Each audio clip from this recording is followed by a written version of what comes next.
বিভিন্ন সূত্র থেকে যেটুকু খবর পাওয়া যাচ্ছে, আগামী ডিসেম্বরেই মোটামুটি নিশ্চিত যে জাতীয় সংসদ নির্বাচন অনুষ্ঠিত হতে যাচ্ছে। পাশাপাশি এ প্রশ্ন উঠছে যে নির্বাচনটা কি ডক্টর মোহাম্মদ ইউনূস সরকারের অধীনেই হবে নাকি এর মাঝে অন্য কোনো সরকার আসবে? খুবই যুক্তিসঙ্গত প্রশ্ন। যেটুকু জানা যাচ্ছে যে খুব শীঘ্রই সরকারের পক্ষ থেকে নির্বাচন সংক্রান্ত একটা রোড ম্যাপ ঘোষণা করা হবে।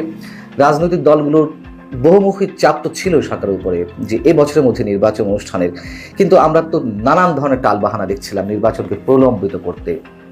সংস্কারের আওয়াজ তোলা হলো, সংবিধান বাতিলের দাবি তোলা হলো ছাত্রদের পক্ষ থেকে, নতুন প্রোক্লেমেশন ঘোষণার দাবি তোলা হলো, ছাত্রদের নতুন দল গঠনের জন্য সময় দেওয়া হলো, স্থানীয় সরকার নির্বাচনের দাবি তোলা হচ্ছে এখনো পর্যন্ত।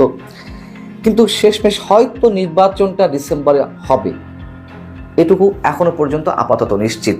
প্রধান উপদেষ্টা ডক্টর মোহাম্মদ ইউনূসও তার বক্তৃতায় এবছরের ডিসেম্বর অথবা আগামী বছরের মাঝামাঝির কথা উল্লেখ করেছিলেন, কিন্তু সেগুলোতে কেউ আস্থা পাচ্ছিল না।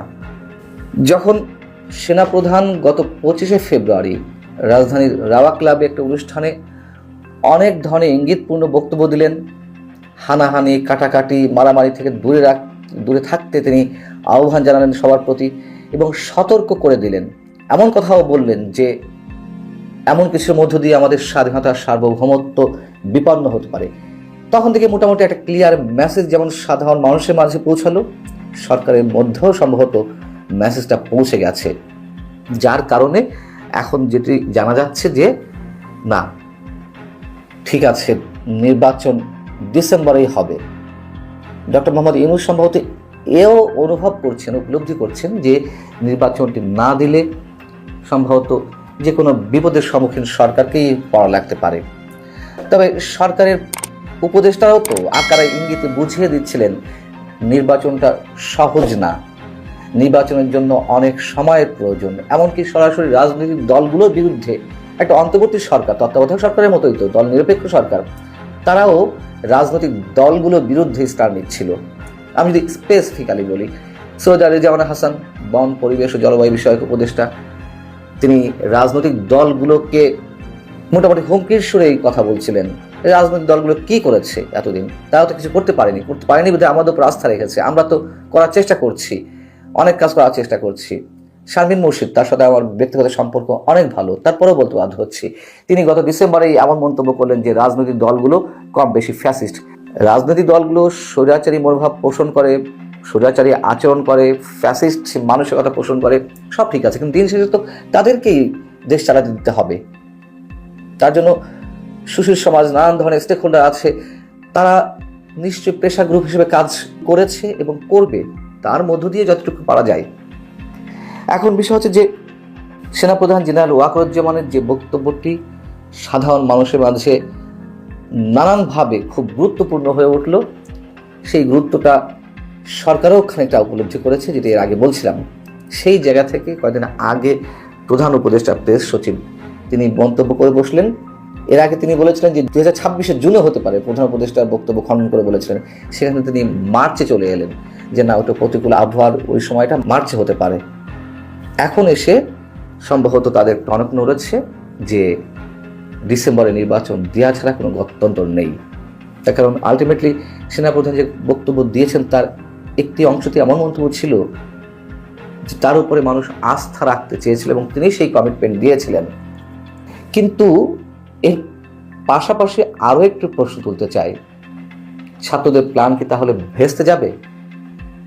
তারা যে রাজনৈতিক দলটি গঠন করেছে ক্ষমতায় যাওয়ার একটা বাসনা থেকেই তো, নইলে তো রাজনৈতিক দল গঠন করতো না। এবং তারা নানান ধরনের মেকানিজমের মধ্য দিয়ে একটা দলের আত্মপ্রকাশ ঘটিয়েছে।